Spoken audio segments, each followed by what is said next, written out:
Kita akan merangkum cerita film Breakbone yang dirilis pada tahun 2019, disutradari oleh David Yanofsky dan diproduksi oleh Scangram. Film ini dibinai oleh Jackson Dunn sebagai Brandon Breyer atau Breakbone, Elizabeth Banks sebagai Theory Breyer, David Damon sebagai Kelly Breyer, dan masih banyak aktor keren lainnya. Film ini mengisahkan pasangan suami istri yang kesulitan memiliki anak. Akan tetapi mereka menemukan bayi laki-laki di dalam pesawat luar angkasa. Bayi tersebut membuat kehidupan keduanya menjadi lebih baik. Namun masalah perlahan datang saat sang anak mulai beranjak dewasa. Gimana kisah selanjutnya? Daripada tidak penasaran, mari kita simak alur ceritanya.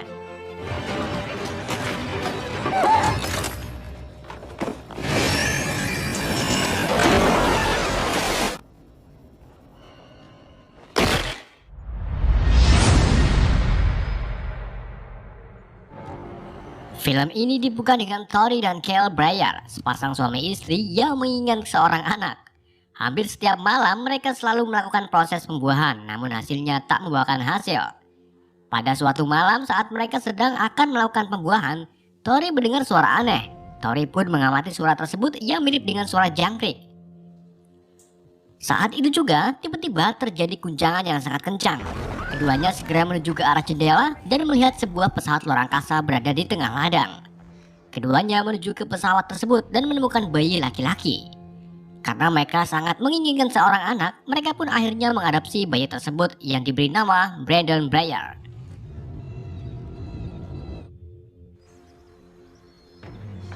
Brandon.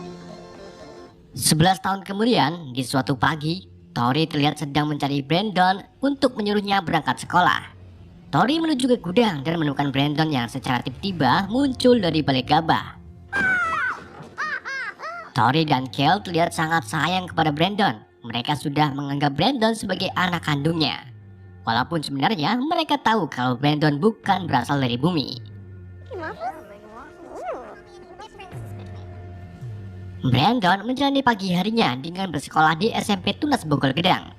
Brandon termasuk murid yang paling pintar.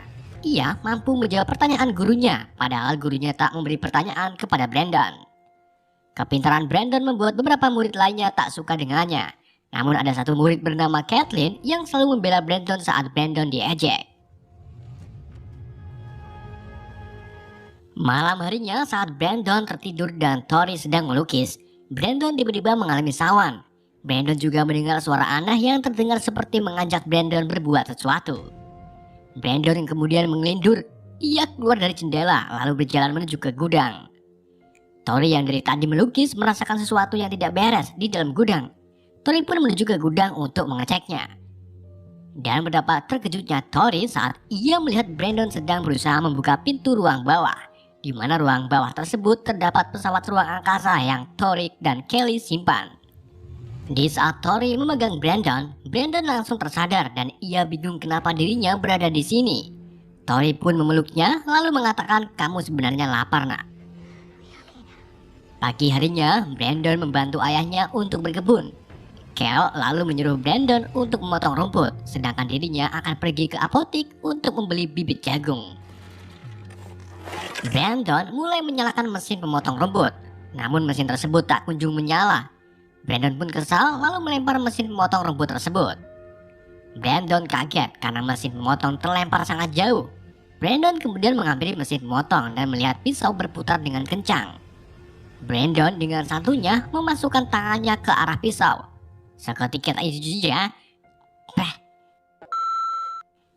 itu juga, pisau pemotong berhenti dan tangan Brandon tak terluka sedikit pun. Malam harinya, Tori dan Kel mengajak Brandon ke sebuah restoran lokal untuk merayakan pesta ulang tahun Brandon yang ke-12 tahun. Pesta ulang tahun tersebut dihadiri oleh baby Brandon bernama Mary Lee dan suaminya Nuh. Mary Lee termasuk guru di sekolah Brandon dan ia mengatakan kepada Tori kalau Brandon anak yang cerdas. Di saat itu juga, Nuh memberikan Brandon sebuah hadiah, di mana hadiah tersebut berupa senapan berburu. Kel yang menganggap Brandon belum cukup umur langsung merebut senapannya dari Brandon. Brandon pun marah. Ia menampuk meja makan dan membuat listrik di restoran hampir mati. Semua orang melihat ke arah keluarga Brandon. Malu dengan perbuatan anaknya, Kel langsung membawa Brandon dan Tori pulang ke rumah. Sesampainya di rumah, Tori dan Kel membicarakan sikap Brandon yang semakin dewasa semakin aneh. Kel kemudian berencana untuk mengajak Brandon berkemah nanti besok. Siapa tahu Brandon akan lebih baik setelah berkemah. Keesokan harinya, Kel dan Tori mulai berkemas-kemas untuk berangkat berkemah. Kel menyuruh Brandon yang sedang sarapan untuk mengemasi barangnya.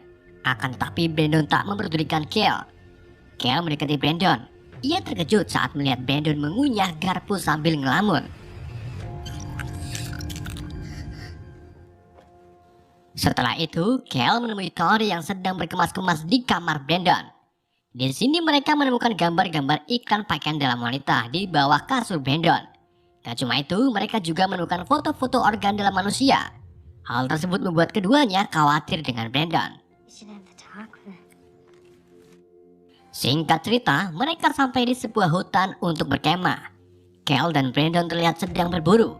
Di sini Kel menjelaskan tentang pubertas kepada Brandon, di mana ketika kita sudah dewasa akan mempunyai hasrat kepada lawan jenis. Kel juga menjelaskan kalau nanti Brandon harus memilih seorang wanita yang tepat untuk dijadikan pasangan. Namun penjelasan dari Kel malah membuat Brandon salah paham, di mana Brandon ini berpikir kalau dirinya diizinkan untuk bercinta dengan orang yang ia sukai.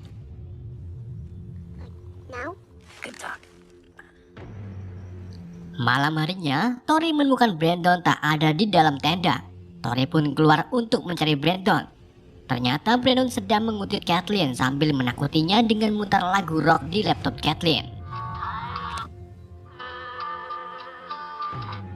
Kathleen sangat ketakutan ketika ia melihat Brandon berdiri dari luar jendela. Saat itu juga ibu Kathleen yang bernama Erika datang dan langsung memeluk Kathleen.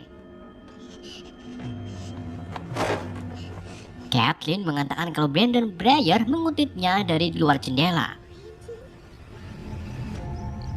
Kel dan Tori yang sedang mencari keberadaan Brandon akhirnya menemukan Brandon. Brandon mengatakan kepada Tori kalau dari tadi ia ngising di pinggir kali.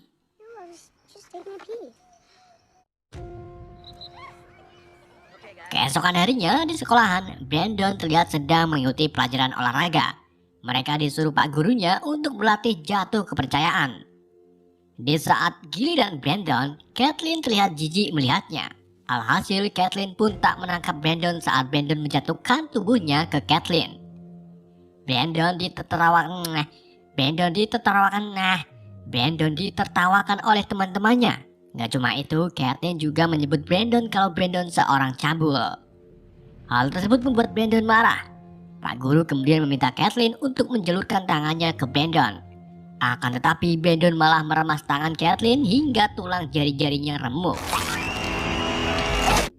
Brandon pun akhirnya disidang. Ibu Kathleen membawa seorang polisi bernama Sheriff untuk menuntut apa yang Brandon perbuat. Akan tetapi tuntutan tersebut dibantah oleh Tori. Tori menjelaskan kalau ia menyesal dan prihatin atas apa yang terjadi pada Kathleen. Kemudian Tori membawa Brandon pulang ke rumahnya. Malam harinya, Tori dan Kel membicarakan tentang Brandon yang semakin kesini semakin membuat onar. Kel kemudian mengatakan kalau Brandon dari bayi tak pernah terluka dan sekarang dia melukai orang lain. Di saat Brandon tertidur, Brandon kembali mengalami lindur dan berjalan menuju ke gudang tempat pesawat luar angkasa berada. Tori yang sedang membaca artikel tentang benda langit yang jatuh di ladang Breakbone tiba-tiba mendengar suara gemelantan di dalam gudang. Ia juga melihat sinar merah yang terus menyala-nyala dari dalam gudang. Tori pun segera menuju ke gudang dan menemukan Brandon melayang tepat di atas pesawat luar angkasa sambil mengucapkan, "Ambil alih dunia." Seketika itu juga, nyala merah berhenti dan Brandon jatuh mengenai pesawat membuat tangannya terluka. Tori menghampiri Brandon untuk menenangkannya. Lalu Brandon menanyakan pesawat luar angkasa kepada Tori serta menanyakan dari mana asalku. Tori dengan terpaksa menjawab bahwa ia dan Kel menemukan Brandon di dalam pesawat tersebut saat masih bayi. Tori juga mengatakan kalau ia tak peduli dari mana asal Brandon. Di mata Tori, Brandon adalah anak kandungnya yang selalu ia sayangi dan ia bela. Akan tetapi Brandon tak terima dan marah karena dari dulu Tori tak berkata yang sebenarnya. Brandon mengamuk lalu ia pergi dari rumah sambil mengucapkan ambil alih dunia serta mengeluarkan sinar laser dari matanya.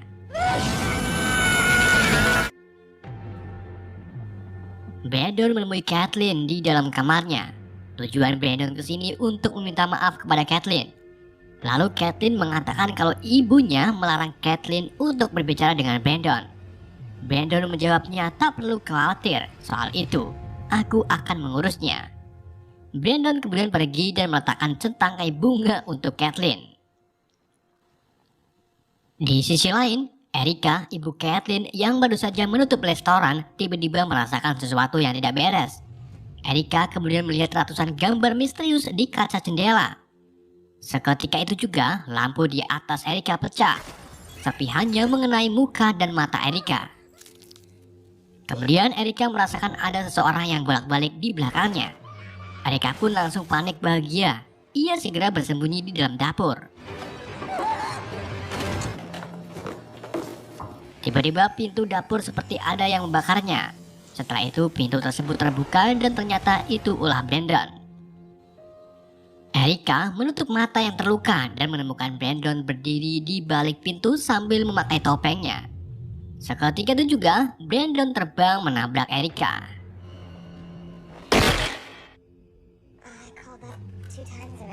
Pagi harinya Brandon bertemu dengan Tori dan Kel. Brandon menjelaskan kalau dirinya baik-baik saja, bahkan lebih tenang dari biasanya. Hal ini menandakan Brandon seperti psikopat, spiripit.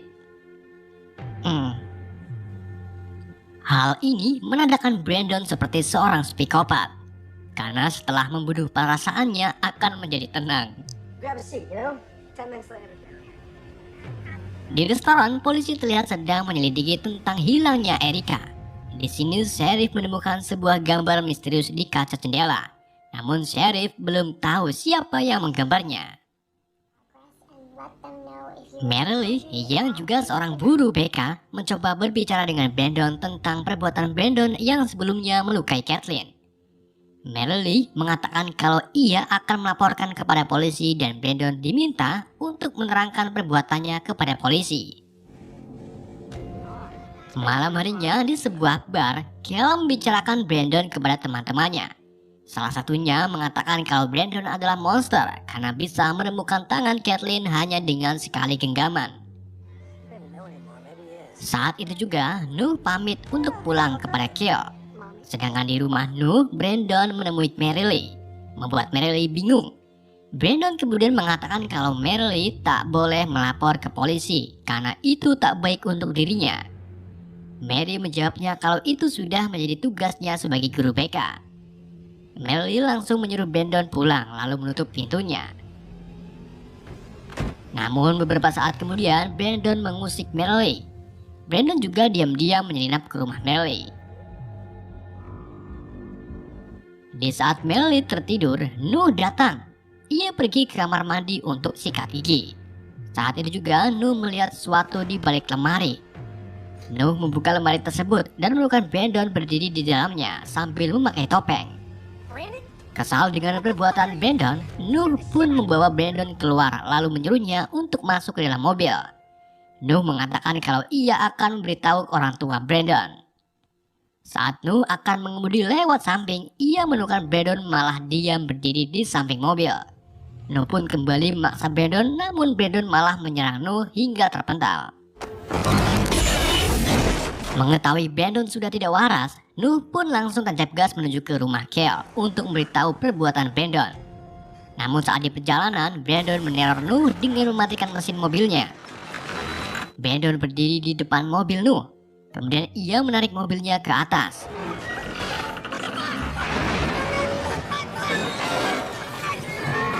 Di saat mobil sudah di ketinggian 15 meter, Brandon menjatuhkan mobilnya membuat muka Nuh terbentur setir hingga terbelah. Dengan keadaannya sekarat, Nuh melihat Brandon berjalan menghampirinya. Lalu Brandon mendulik darah dari Nuh, kemudian ia menggambar lambang di aspal. Singkat cerita, Brandon pulang ke rumah sambil melepas bajunya untuk menyembunyikan bercak darah dari Tori dan Kel. Brandon menjelaskan kalau dirinya habis bermain sepak bola. Lalu Brandon pergi ke kamar untuk mandi. Tori dan Kel berbisik kalau apa yang dikatakan Brandon itu bohong.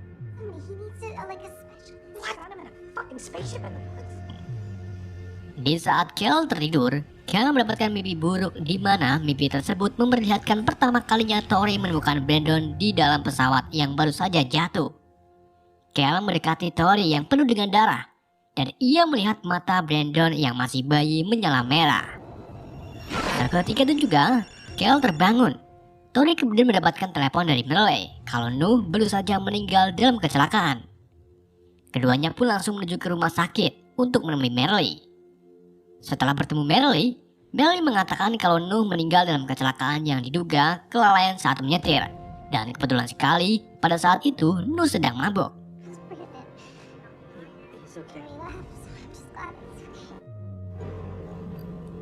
Pagi harinya, Kel dan Tori memberitahu Brandon kalau paman Nuh meninggal dalam kecelakaan. Tori menanyakan apakah Brandon terlibat dalam kecelakaan tersebut. Brandon menjawabnya tidak.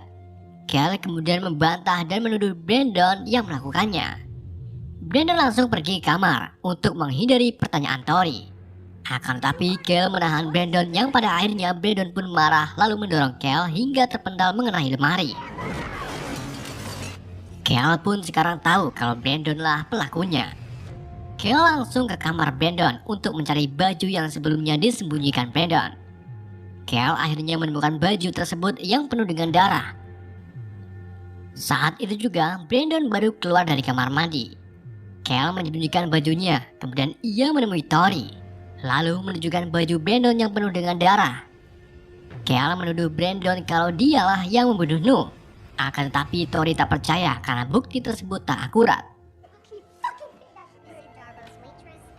Di sisi lain, tepatnya di kantor polisi, Sheriff Dever menemukan beberapa foto yang menampilkan lambang misterius. Lambang tersebut sama dengan di jendela restoran tempat pembunuhan Erika. Sheriff pun paham kalau yang membuat gambar tersebut adalah Brandon, karena sebelumnya Brandon terlibat masalah dengan keluarga Kathleen. Dan kebetulan sekali lambang tersebut seperti dua huruf B yang artinya Brandon Breyer.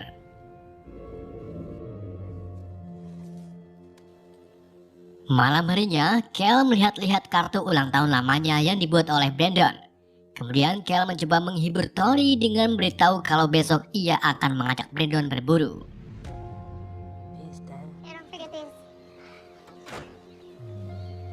Pagi harinya, Kel berangkat ke hutan bersama Brandon.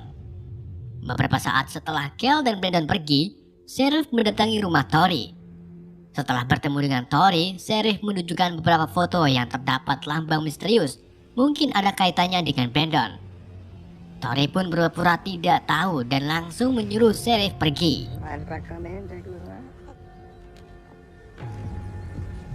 Di dalam hutan, Kel membiarkan Brandon jalan di depannya. Di saat Brandon menemukan jejak rusa, Kel menyengarahkan senapannya ke arah Brandon. Ternyata Kel ini akan membunuh Brandon agar Brandon tidak lagi membunuh orang. Namun saat Kel melepaskan tembakan, pelurunya tak mempan pada Brandon. Brandon pun marah, ia langsung menghilang membuat keringat di punggung Kel keluar banyak. Brandon kemudian muncul lalu menghampiri Kel. Kel memohon kepada Brandon untuk tidak membunuhnya. Akan tetapi Brandon tak mempedulikan Kel, yang pada akhirnya Brandon membunuh Kel dengan lasernya.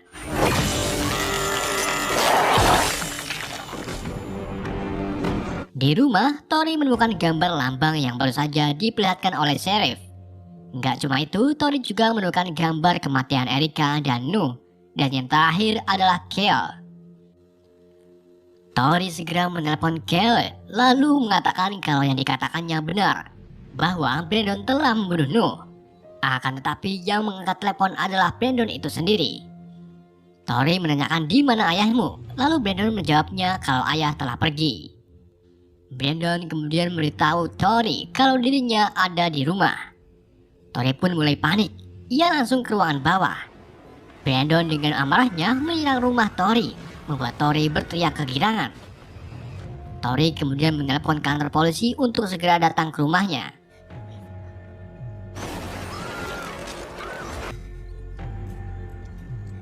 Dan beberapa saat kemudian, sheriff dan satu rekannya yang bernama Deputy datang. Tori segera menuju ke depan rumah, akan tapi Brandon dengan singkat membunuh sheriff. Deputy langsung menyuruh Tori untuk masuk ke dalam, sedangkan dirinya mencoba melawan Brandon. Deputy terus memanggil rekan-rekannya untuk datang ke sini, namun sinyal walkie-talkie-nya susah. Brandon kemudian muncul lalu menyerang Deputy secara brutal. Tori bersembunyi di bawah kasur. Setelah dirasa aman, Tori keluar rumah lewat jendela. Lalu ia berjalan menuju ke tempat pesawat Brandon berada. Tori kemudian ingat kalau sebelumnya Brandon pernah terluka saat Brandon jatuh ke pesawatnya. Tori kemudian berniat mengambil serpihan besi pesawat untuk membunuh Brandon. Saat itu juga Tori melihat mayat Erika menempel di dinding. Setelah serpihan pesawat didapat, Tori mencari Brandon. Tori lalu menemukan Brandon di lorong gudang. Di sini Tori merayu Brandon. Brandon kemudian mengatakan kalau ia ingin sembuh dari ini. Tori memeluk Brandon, lalu mengayunkan serpihan ke punggung Brandon. Akan tetapi Brandon menangkapnya. Brandon marah dan langsung membawa Tori terbang ke awan. Setelah itu Brandon menjatuhkan Tori. Saat itu juga sebuah pesawat melaju ke arah Brandon.